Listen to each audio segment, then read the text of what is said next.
नमस्कार प्यारे बच्चों। जहाँ तक बेटा अपन बात कर रहे थे, जैसे शायद मैंने पिछले लेक्चर में बात की थी आपको ट्रिग्नोमेट्रीज रेशियोज के बारे में, त्रिकोणमितीय अनुपात के बारे में। तो अब मैंने आपको कुछ बेसिक चीज़ें बताई थी। वो बेसिक चीज़ें क्या बताई थी, आप एक बार नोट करें, साथ में नोट करते चलना। अरे बोलो फाइन, इतनी चीज़ तुम्हें समझ में आती है कि नहीं आती? अरे बोलो इतनी चीज़ समझ में आती है नहीं आती? हाँ बच्चों, मैं बात कर रहा था, बात ये कर रहा था कि ट्रिग्नोमेट्रीज रेशियोज के बारे में बात की थी। और कुछ आपको सिंपल से एग्जाम्पल देते मैंने।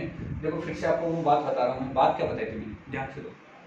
मतलब मैंने ये बताया था कि त्रिकोणमितीय अनुपात टोटल कितने होते हैं? 6 होते हैं।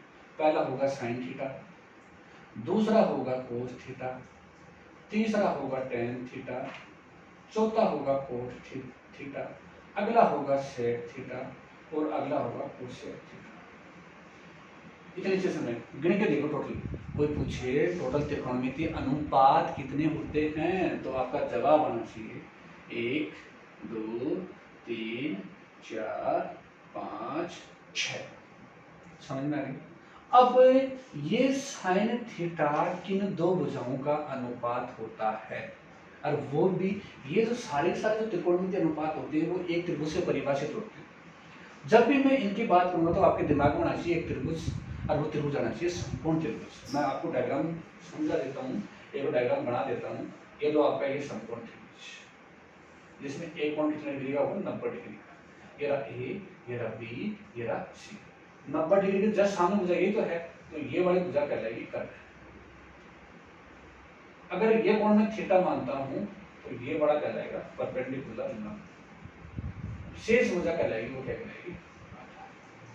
मतलब मैं त्रिभुज की संपूर्ण त्रिभुज की बात करूं तो उसमें तो नजर आएगा मुझे कर्ण, दूसरी चीज नजर आएगी मुझे लंब, और तीसरी चीज मुझे नजर आएगी आधार। हाँ, अगर तुम्हें पूछे कर्ण के बारे में तो आप बोलो सर संपूर्ण त्रिभुज में। अब संपूर्ण त्रिभुज किसे कहते हैं? ऐसा त्रिभुज जिसमें एक कोण कितना डिग्री हो? एक कोण होना चाहिए आपके पास 90 डिग्री। बाकी शेष दो कोण है ना, वो 90 डिग्री होना चाहिए। शेष दो कोणों का योग कितना होना चाहिए? 90 डिग्री। हालांकि 90 से कम भी हो सकता है, ज्यादा भी हो सकता है, कोई दिक्कत नहीं। समझ में? ठीक है, मतलब एक कोण क्या होगा? 90 डिग्री। ठीक है जी। अब अगर आप ये थीटा मानते हो, ये वाला कोण कुछ भी मान लो, ये कोण उसके सामने नजर आएगी, वो हो जाएगी हमेशा लंब नजर आएगी। क्या नजर आएगी? लंब नजर आएगी। अब शेष भुजा बचेगी, वो बचनी क्या है? आधार बचेगी। हाँ, अब मैं बात करूंगा साइन थीटा की। तो बच्चों मैंने एक छोटा सा आपको ट्रिक बताई थी कि एल बटा क्या है का जो अपनी देसी भाषा है उसमें याद करने का तरीका है। ठीक है, कि बहुत सारे मान लो यहाँ बहुत सारे भुजाओं का अनुपात आएगा, अपन कंफ्यूज हो जाएंगे। तो लोगों ने क्या किया, एक देसी भाषा में कुछ जुगाड़ बनाया। और वो जुगाड़ क्या है? ये जुगाड़ ये कहता है, और जुगाड़ ये कहता है कि वैसा लंब बटा आप दो भुजाओं, मतलब अगर आप लंब तथा कर्ण की भुजा का क्या लोगे? अनुपात। फिर से देखना बच्चों, ये लंब है, ये क्या है? कर्ण। अगर आप दो भुजाओं का क्या लोगे? अनुपात लोगे, तो तुम्हें हमेशा मिलने वाला है कौन? मिलने वाला है साइन थीटा। समझ में आया? हाँ जी। तो समझ में आ गया तो बच्चों में यहाँ लिख देता हूँ, ये तो आपका लंब है, एल का मतलब लंब, और टी का मतलब क्या हुआ? कर्ण। इतनी चीज मैंने कल के लेक्चर में बात की थी। मान लो कल का लेक्चर आपके समझ में नहीं आया तो आप बात करता हूँ, है ना? तो साइन थीटा होता है दो भुजाओं का अनुपात, लंब बटा कर्ण। Is that clear? जी हाँ। ठीक है, फिर बात करूंगा कोस थीटा की। तो आप बोलोगे सर कोस थीटा दो भुजाओं का अनुपात होता है। अरे दो भुजाएं कौन कौन सी? वो है बेटा जी मेरी आधार बटा कर्ण। इसका मतलब क्या होगा? आधार। कर्ण का मतलब वो कर्ण। ठीक है, आधार बटा कर्ण, आधार बटा कर्ण। अब तीसरा मुझे नजर आया क्या? Tan theta. थोड़ा सा क्रम से याद करना, सीरियल याद करना, तो आपको दिक्कत होगी। पहले साइन थीटा आएगा, फिर कोस थीटा आएगा, फिर टेन थीटा आएगा, फिर कोट आएगा, फिर सेक आएगा, फिर क्या आएगा? कोसेक। है ना? ठीक है जी। फिर बात करूं मैं टेन थीटा। तो टेन थीटा होगा दो भुजाओं का अनुपात। कौन कौन सी भुजा? बी पॉइंट, लंब बटा आधार, लंब बटा आधार। मतलब मैं लिख दूं या तो लंब हुआ, ये क्या हुआ? कर्ण। ये नजर आया मुझे आधार, ये नजर आया क्या? कर्ण। ये मुझे नजर आया लंब, और ये मुझे आया लंब को एल लिखता हूँ, कर्ण को क्या लिखता हूँ? आधार को ए लिखता हूँ, कर्ण को क्या लिखता हूँ? लंब को एल लिखता हूँ, आधार को ए लिखता हूँ। ठीक है, कोट थीटा। चलो ये साइन थीटा हो गया, ये कोस थीटा हो गया, ये टेन थीटा। अब इसको उल्टा कर दो। उल्टे करने का मतलब है ऊपर जो अंश का हर का वो अंश बन जाएगा और अंश का हर बन जाएगा। अब पीछे से चलना है, कहाँ से चलना है, पीछे से चलना, पीछे से चलो, पीछे चलने पे यही पाएगा और वो होता है आधार बटा लंब।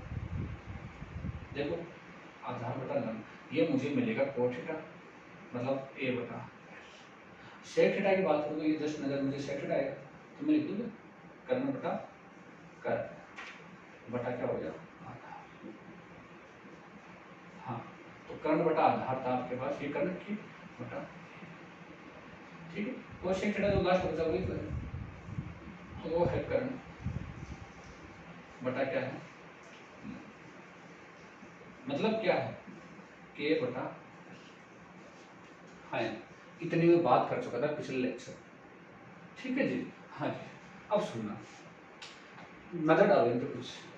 लंब बटा कर्ण कहाँ आ रहा है, मतलब इसका उल्टा कहाँ आ रहा है, कर्ण बटा लंब कहाँ आ रहा है, कर्ण बटा लंब आ रहा है, कर्ण बटा लंब। इसका मतलब ये बोल सकता हूँ कि साइन थीटा रेसिप्रोकल होगा किसका, कोसेक थीटा। तो मैं लिख रहा हूँ साइन थीटा इक्वल टू होगा 1/कोसेक थीटा। मतलब आप क्या करना, एक के नीचे ले जाना, अगर आपको साइन थीटा चाहिए किसके पदों में, कोसेक थीटा, तो 1 बटा क्या आ जाएगा कोसेक थीटा। इसी प्रकार कोस थीटा होगा वो होगा सेक थीटा का उत्तर। तो मैं बोलूंगा मुझे कोस थीटा का उत्तर चाहिए किसके पदों में, सेक के पदों में। सेक आ रहा है मेरा सेक थीटा, हाँ। दूसरा फॉर्मूला, तीसरा फॉर्मूला, ऊपर से 2 नंबर चलो, पीछे से नीचे से 3 नंबर चलो, तो टेन थीटा मुझे मिलेगा और वो मिलने वाला है क्या 1 बटा कोस थीटा। ये मुझे तीसरा फॉर्मूला लगा। हाँ इतनी चीज समझ में आ गई। हाँ अब एक छोटा सा फॉर्मूला और याद रखना टेन थीटा का, एक साइन और दोनों के साथ के बदलो, तो साइन थीटा होता है, टेन थीटा होता है सॉरी, टेन थीटा होता है साइन थीटा बटा कोस थीटा। बोलो हाँ। अब तुम्हें बता टेन थीटा और कोस थीटा एक दूसरे का उल्टा, तो यार कोस थीटा क्या होगा, कोस थीटा बराबर क्या रहेगा कोस थीटा बटा साइन थीटा। बोलो हाँ। मतलब इधर देखो बच्चों कुछ नहीं है, सीधी सी बात ये है, इतनी मैंने जो कहानी बताई इसका सीधा सा रामबाण ये है कि मैं बोलूंगा साइन थीटा तो आप बोलोगे 1 बटा कोसेक थीटा, मैं बोलूंगा बच्चों कोस थीटा तो आप बोलोगे सर 1 बटा सेक थीटा, मैं बोलूंगा बच्चों टेन थीटा का फॉर्मूला बताओ तो आप बोलोगे सर 1 बटा कोस थीटा। अब ध्यान दें दो पे, मैं बोलूंगा बच्चों टेन थीटा का फॉर्मूला बताओ तो मुझे साइन और कोस के पदों में, किसके पदों में, साइन और कोस के पदों में, तो आप बोलोगे सर टेन थीटा का फॉर्मूला आएगा साइन और कोस के पदों में, तो साइन थीटा बटा क्या आएगा कोस थीटा, ठीक है। उसके बाद बात करूँ बच्चा कोट थीटा। अब देखो ध्यान से देखो टेन थीटा और कोट थीटा एक दूसरे का उल्टा होगा नहीं होगा, इधर देखो इस वाले पर नजर डालो, देखो यहाँ तो आ रहा है लंब बटा आधार, अरे यहाँ क्या आ रहा है देखो आधार बटा क्या आ रहा है लंब। इसका मतलब मैं बोल सकता हूँ क्या शायद टेन थीटा का रेसिप्रोकल क्या होगा कोट थीटा। अरे बोलो खाए इतनी चीज तो मैं क्लियर हुई नहीं। तो मतलब सीधा सा रामबाण ये है, अगर मैं इतना जो आपको अभी तक जो कहानी सुनाई उसका सीधा सा मतलब ये है कि साइन थीटा होगा वो किसका होगा 1 बटा कोसेक थीटा, और कोस थीटा किसका होगा सेक थीटा का, टेन थीटा होगा बराबर 1 बटा कोस थीटा। अब थोड़ा सा इन दोनों पे नजर डालना थोड़ा सा, मैं बोलूंगा बच्चों साइन थीटा और कोस थीटा के पदों में, पदों का मतलब है साइन थीटा और उसमें क्या आना चाहिए कोस थीटा, उसका फॉर्मूला किसका होगा टेन के पदों में होगा। मतलब इस सारे कहानी सुनने के बाद आपको एक चीज नजर आई कि जो त्रिकोणमितीय अनुपात है टोटल गिन के बताओ काउंट करो 1 2 3 4 5 6, ये जो आते हैं वो दो भुजाओं के, जो समकोण त्रिभुज है उसकी दो भुजाओं के क्या आते हैं अनुपात आते हैं, क्या आते हैं अनुपात आते हैं। अरे बोलो हाँ यार इतनी चीज समझ में आई, ठीक है। अब कुछ आपको एक दो सर्च में और बताई थी मैंने, वो भी यहीं देख लेना आप, ठीक है। थोड़ा सा यहाँ रखता हूँ आपको यहीं याद रहेगा, हालांकि बाकी आगे अपने एक चैप्टर और रहेगा उसमें भी अपन बात करने वाले। देखो वो क्या बताई थी, वो ये बताई थी कि आप साइन स्क्वायर का और कोस स्क्वायर का दोनों का जब आप सम करोगे योग करोगे तो आपको हमेशा उनका योग मिलने वाला है कितना 1 मिलने वाला है, कितना मिलने वाला है। देखो इंपॉर्टेंट एक सब समझेगा, हाँ साइन स्क्वायर थीटा प्लस का कोस स्क्वायर थीटा ऑलवेज हमें मिलेगा क्या, क्लियर, ठीक है। याद हुआ, नजर आना कि स्क्वायर, नजर क्या है ना स्क्वायर पे जाना, कहीं आप जोड़ दो sine theta plus cos theta बराबर कितना होता है 1 ना, गलत बात, स्क्वायर आना चाहिए। दूसरा मैंने बच्चों बोला कि sec square theta minus tan square theta always मिलेगा 1, बस प्लस सिर्फ इसमें आएगा साइन और कोस वाले, बाकी में माइनस आना है। अब एक और बता दिया मैंने, वो sec square theta minus cot square theta always कितना मिलेगा 1 मिलेगा।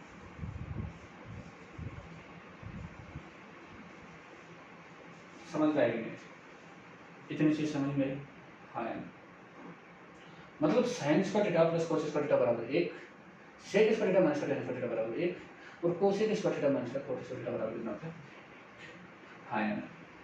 अब बच्चों मैं कुछ आपको बता रहा हूँ,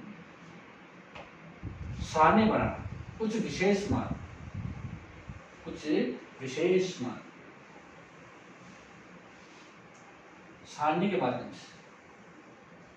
देखो सारणी कैसे बनाते हैं, सुनना, जैसे मैं ये सारणी बना, ठीक है, ये अपने बहुत काम में आने वाली, ठीक है। यहां मैं लिख देता हूं त्रिकोणमितीय अनुपात, अनुपात, और इधर इधर आएगा ना, इधर, ठीक है। पहला क्या आएगा? साइन थीटा, दूसरा क्या आएगा बताओ? कोस थीटा, तीसरा आएगा टेन थीटा, अगला आएगा कोस थीटा, अगला आएगा सेक थीटा, और अगला आएगा कोसेक।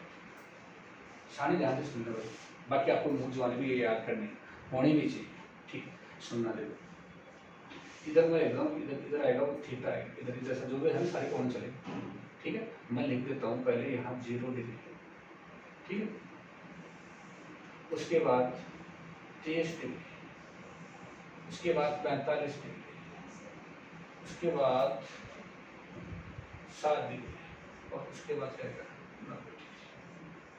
इतनी चीज समझ में आ गई? मतलब मैं बोलूँगा बच्चों साइन 0 की डिग्री बताना, साइन थीटा की 0 रखूँगा तो साइन थीटा की 0 रखो 0 डिग्री, तो साइन 0 डिग्री का मान कितना होता है? मैं बोलूँगा बच्चों 30 की जगह को साइन है तो आप बोलोगे साइन 30 डिग्री। ऐसे बोलूँगा बच्चों कोस 0 की तो आपको यहाँ वैल्यू रखनी, कोस 30 की यहाँ, कोस 45 की यहाँ, कोस 60 की यहाँ, ठीक है जी। हाँ बॉक्स बनाना, आपको भी बॉक्स के माध्यम से, बाकी वैसे मुख जमाने आपको याद है, ठीक है बच्चों। अब ध्यान दो थोड़ा सा, देखो बनाने का तरीका सिंपल सा, पहले यहाँ 1 लिख लो, यहाँ 2 लिख लो, यहाँ 3 लिख लो, यहाँ 4 लिख लो और यहाँ 5 लिख लो, समझ में आ गई? मैं पहले बात करूँगा साइन, साइन की वैल्यू, ठीक। आपने क्या किया क्रम से 1 2 3 4 रख दिया। अब आपको हर एक में 4 का भाग देना, 1 2 3 4, पहले 0 से स्टार्ट बेटा, पहले 0 से स्टार्ट करें, 0 से, 0 से, ठीक।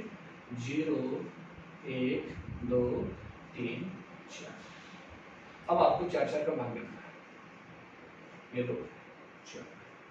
ये याद करने का तरीका आती है ऐसे आसानी। पहले क्या किया मैंने 0 से लेके 4 तक लिखी, 0 से स्टार्ट किया था 1 2 3 है ना, 0 1 2 3 4, फिर मैंने क्या किया उसमें सब में 4 का भाग दे दिया सब। अब क्या किया नेक्स्ट सीन क्या मिला मुझे, इनका सबका मुझे लेना है अंडर रूट, क्या लेना है अंडर रूट, ये लो। तो अंडर रूट लेने पर मुझे जब किसी भी संख्या में आप 0 का भाग दोगे, सॉरी 4 का भाग किसमें दोगे 0, तो आप हमेशा क्या मिलेगा आपको 0, और उसका अंडर रूट क्या आना है 0। मतलब साइन मैं बोलूँ जब मैं साइन की जगह थीटा की जगह 0 रखूँगा तो मुझे ऑलवेज मिलेगा क्या 0। बात समझ में आ गई? उसी प्रकार अब देखो मैंने यहाँ क्या किया, यहाँ देखना अंडर रूट ए की वैल्यू कितनी होती है 1, और अंडर रूट 4 की वैल्यू कितनी होती है, मतलब बच्चों मैंने बात की साइन 30 डिग्री की, तो आपको वैल्यू आने वाली है 1/2, ठीक है। इधर आओ मैंने अब बहुत फिनिश अंडर रूट 2, सुनना अंडर रूट 2 है तो ये अंडर रूट थोड़ा साइड में इधर देख लो, अंडर रूट 2/4 है, तो इसको एक काम करो 2 1 कम 2 2 नहीं 4, कितना आ गया अंडर रूट 1/2। अभी बताया था अंडर रूट 1 की वैल्यू 1 और ये अंडर रूट, ठीक है। तो मैंने बात की साइन थीटा की जगह मैंने 45 रखना था तो मुझे मिला साइन 45, तो साइन 45 की वैल्यू कितनी आई 1/√, ठीक है। एक बार वैसे भी आप साइन वाली वैल्यू याद रखना हमेशा, है ना, याद रखें 0 डिग्री, 0 की साइन 0 की वैल्यू 0, साइन 30 की वैल्यू 1/2, साइन 45 की वैल्यू √1/2, साइन 60 की वैल्यू अब चेक करना, ये आया मेरे पास √3/4। देखो इसको कैसे सोल्व करता हूँ, √3/4, √3/4, अंडर रूट पूरी भी लगाना पूरी, चलो √3/√3 लिख, ठीक है। अंडर रूट का 4 को बाहर से निकालो कितना आ गया 2, तो वैल्यू कितनी मिली मुझे √3/, ठीक, √3/, ठीक। कहीं आप पूरा मतलब नहीं आता, अंडर रूट हटा दिया मैंने। अब बच्चों बात करूँ मैं 4 की, 4 में से 4 का भाग लिया तो मुझे मिला 1, 1 का अंडर रूट लिया तो मुझे कितना मिला 1। मतलब सिंपल सी ये जो रामखंड मैंने बताने के बाद में सिंपल सी ये जो कहानी सुनाने के बाद मैंने एक बात नोटिस की, ये बात नोटिस मिली क्या कि मुझे साइन 0 डिग्री की वैल्यू मुझे 0 मिलने वाली है, साइन 30 डिग्री की मुझे वैल्यू मिलने वाली 1/2, साइन 45 की वैल्यू मुझे नजर आई 1/√, और साइन 60 की वैल्यू √3/2, साइन 90 की वैल्यू कितनी आ गई 1। याद हो गई? वैसे भी याद कर सकते हो आप इसको, 0 1/2 1/√2 √3/2 1। नॉर्मली आप साइन की याद करोगे, बाकी का 5 का मेरा काम बताने का। ठीक, अब देखो 5 का कैसे होगा। मैंने बोला यहाँ से स्टार्ट, देखो कोस की वैल्यू कैसे लिखोगे, कोस की नजर कैसे आएगी, देखो सुनना, यहाँ से स्टार्ट करना आपको, यहाँ से 1, फिर क्या आएगा √3/2, फिर ये 1/√2, फिर आएगा 1/2 और फिर कितना आएगा 0। ये लो ये कोस का काम है। मतलब जो भी साइन की वैल्यू आ रही थी उसको रेसिप्रोकल करो, वापस कोस में ले आओ। मतलब फिर से लिख रहे हैं, साइन की पहले 0 आया, फिर 1/2 आया, फिर 1/√2 आया, फिर साइन 60 के √3/2 फिर आया 1। अब मुझे नजर क्या आ रहा है, कोस आ रहा है, मुझे कोस की वैल्यू मुझे फाइंड आउट करनी है। तो मुझे मैंने क्या किया, इस वाली वैल्यू को उल्टा किया। उल्टा का मतलब लास्ट वाली वैल्यू को पहले लिखा, 1 आया, फिर √3/2, फिर ये आना था, ये यहाँ आ गया, ये यहाँ आना था, यहाँ आ गया, अरे यहाँ। तो मुझे साइन से मैंने साइन की वैल्यू निकाली और उससे मैंने क्या पता लगाया, कोस की वैल्यू। क्लियर? हाँ जी। उसके बाद देखो, अगर आपको अगला नेक्स्ट ट्रिग्नोमेट्रिक रेशियो जा रहा है, वो आ रहा है tan थीटा। देखो अभी आपको बच्चों ध्यान दो, मैंने कुछ आपको फॉर्मूला लिखा था लास्ट में कि इस पर थोड़ा सा नजर डालना।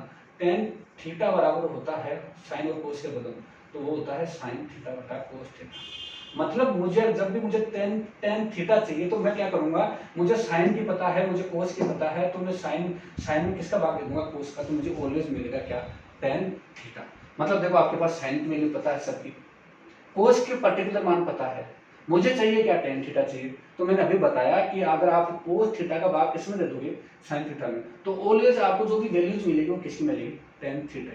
क्लियर? हाँ, आओ देखो देखते हैं डायरेक्टली, मैं यहाँ से यहीं दे देता हूँ। ठीक है, 0/1, एक तो वैल्यू होती है 1/0, एक वैल्यू होती है 0/1। ठीक है, थोड़ा सा आप इसमें कंफ्यूज होते हो। देखो मैंने बोला ये 0 है, ये अनिर्धारित रूप है, मतलब इसकी कोई वैल्यू नहीं है ना। तो जब भी आप 0 की वैल्यू दोगे अपरिभाषित दोगे, तो हमेशा इसका वैल्यू मिलेगी, हमेशा क्या मिलेगी, अनंत। ध्यान दें, हर में कोई ना कोई संख्या आनी चाहिए, ऊपर चाहे 0 हो नहीं हो चलेगा, लेकिन हमेशा नीचे 0 नहीं आना चाहिए। ठीक है, यहाँ 1 2 3 4 कुछ करते, तो हमेशा इसका उत्तर क्या मिलेगा, 0। तो वो वापस यहाँ आ जाए। देखो मैंने बोला कि मैं कोस नीचे आ रहा, साइन ऊपर आ रहा, तो मैंने 1 का भाग किसमें दिया, 0 में, तो मुझे क्या मिलने वाला है, जी। अब मुझे √3/2 का भाग किसमें देना है, 1/2। तो इधर देखो 1/2 में मुझे भाग देना है कितने का, √3/2 का। तो मेरे को करने का मेरा तरीका बता दिया था मैंने, ऊपर वाली वैल्यू को ऐसा कैसा रख दोगे, लोग रख देना, इस बटा को किसमें बदलोगे, इनटू में, और नीचे वाली वैल्यू को उल्टा करना है। उल्टा करने का मतलब अंश को हर बनाना है ना, अंश को हर 2/√3, 2 से 2 कैंसिल आउट किया, आया 1/√3, तो मुझे वैल्यू मिली 1/√3। या सिंपल शब्द में बोलते हैं ना, काटते हैं ना, 2 से 2 काट देते हैं। ठीक है, आओ इसका इसमें भाग दिया, देखो ये वैल्यू सेम है क्या, तो इसको मैक्स मान लो, इसको मैक्स मान लो, एक्स को एक्स में भाग दो, कितना आया, 1 आया। इसको कैसे करूंगा, इसको ये करूंगा √3/2 भाग दूंगा 1/2 का। तो देखो ऊपर वाली वैल्यू को है ना, ऊपर वाली वैल्यू को ऐसा कैसा रखना, बटा को इनको बदलोगे, नीचे उल्टा कर दो, 2/1 बताओ, √3/1, मतलब सिंपली लिख दूंगा √3/1 या √3 एक ही बात। यहाँ आओ 1/0, अभी बताया था मैंने, नीचे 0 आना चाहिए, नीचे 0 आते हैं मतलब कोई मतलब नहीं इसका ना, मतलब नहीं, तो इसका मतलब क्या मतलब है, इसका अनंत, अनिर्धारित, अपरिभाषित। ठीक, बाकी आपके इतना काम का नहीं, आप अनंत याद रखो। ठीक है, अब बाकी के 3 है, 3 आप बनाओगे, नहीं है तो बाकी मैं करूंगा नेक्स्ट क्लास। ठीक है, मैंने कुछ नहीं किया, ये अगर आपको ये वैल्यू भी नहीं पता तो मैंने क्या किया, यहाँ मैंने शुरू में क्या लिखा, 0 रखा, 1 रखा, 2 रखा, 3 रखा, 4 रखा। सेकंड स्टेप क्या किया मैंने, सब में किस किस का भाग लगाया, 4 4 का भाग लगाया। थर्ड स्टेप क्या किया मैंने, सबका अंडर रूट लिया, स्क्वायर रूट लिया। स्क्वायर रूट लिया तो मैंने 0 का 0, 4 का कितना आ गया, 2, 0/2 0 आ गया, अंडर रूट 1 का 1, 4 का अंडर रूट 2, 2 1 2, 2 दूनी 4, 1/2, अंडर रूट 1 का 1, अंडर रूट 3 का अंडर रूट 3, 4 का अंडर रूट 2, 4 में 4 को कैंसिल आउट किया, 1 मिला, 1 का अंडर रूट 1। साइन थीटा की वैल्यू इसको उल्टा कर दिया, cos थीटा मिला। tan थीटा का मुझे नजर आता है sin थीटा बटा cos थीटा, तो मैंने इसका इसमें क्या कर दिया, डिवाइड कर दिया, तो मुझे किसकी वैल्यू tan थीटा की। बाकी नेक्स्ट आप 3 करोगे, नहीं आए तो बाकी अपना वापस फिर से कल के लेक्चर में वापस ही बताने वाला हूँ। ठीक है, तो बच्चों रेगुलर प्रयास करना, बाकी ये इंपॉर्टेंट है, इससे पूरी अपना चैप्टर है, 2 चैप्टर है इसके, है ना। तो दोनों को इसी के आधार पर सोल्व होगी, ठीक है। बाकी करेंगे अपन नेक्स्ट लेक्चर।